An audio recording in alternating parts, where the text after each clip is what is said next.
Hey everyone, I'm Chris Lesniak, And I'm Rob Byer, and this is the Debate Math Podcast.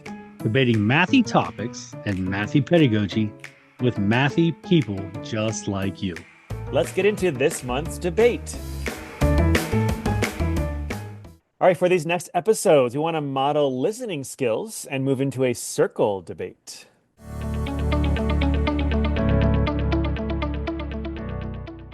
And with our next question, it's one that you both have been posting on social media on LinkedIn and on Blue Sky.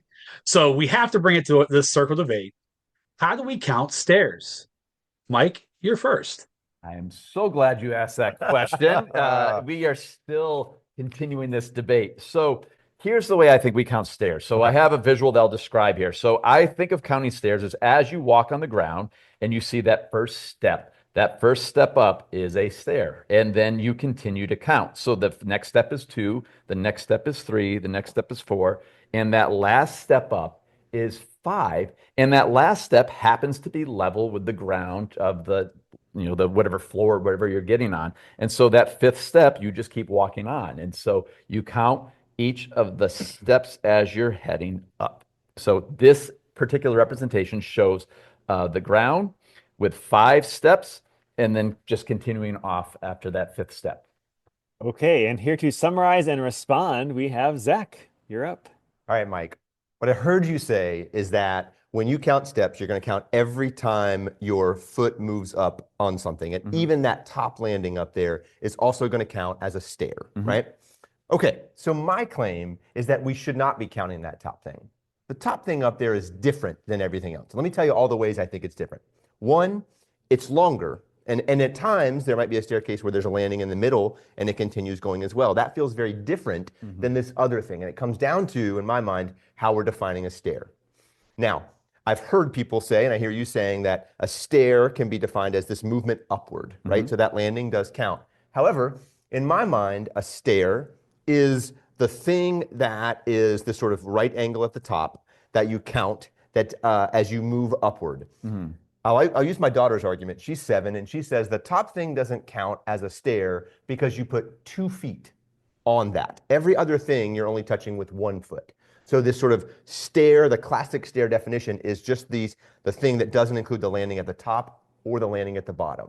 Your chances to summarize and respond now. So go ahead.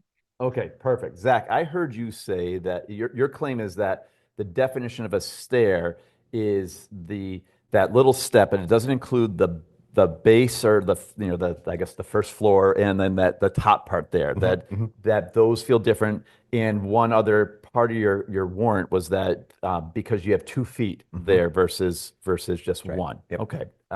My claim still is that my inclusive way of including that top landing as also a stair is that what if you were walking and there was just one of those step ups?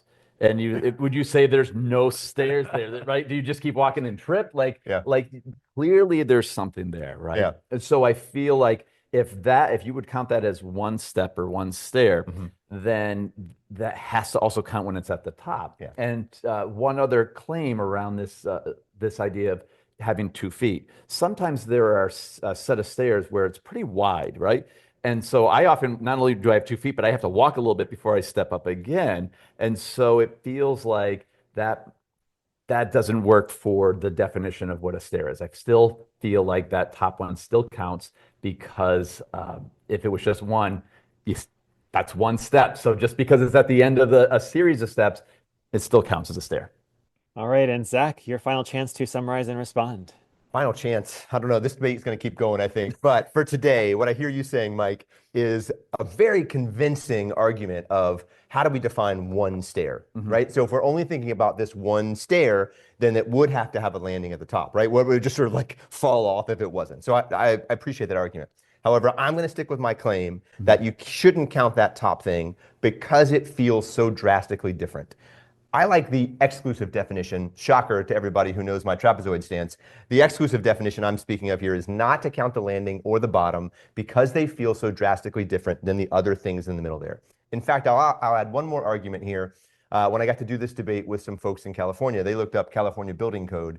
California Building Code doesn't call a set of stairs unless there's 3 or more. So your one stair would actually not be called a stair in California because it doesn't have 3 or more.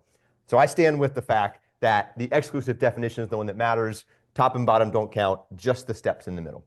All right, bringing some outside knowledge in. Thank you both. Well, thank you to Zach and Mike for that. And now it's time for listeners to pause and ponder. What did you notice? What do you wonder?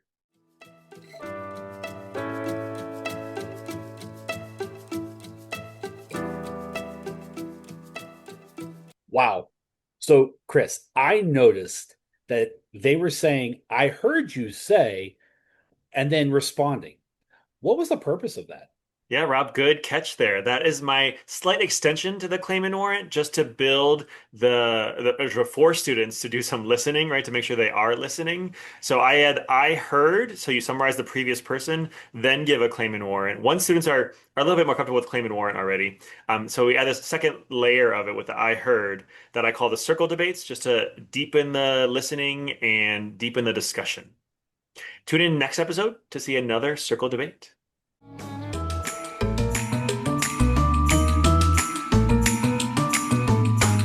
Want to learn more about incorporating debate activities into your math classroom? Go to luzniak.com/podcast to sign up for my mailing list and get your first set of example debate activities you could use with your students today. Go to luzniak.com/podcast. Don't forget to reach out to us with comments and questions on DebateMath.com or follow us on Twitter @DebateMathPod and follow along with #DebateMathPod. Rate us and review us on Apple Podcasts. Or wherever you listen to this podcast. Your feedback is super important to us. Well, that's all from us. Looking forward to debating with you more next episode. Until next time, cheers.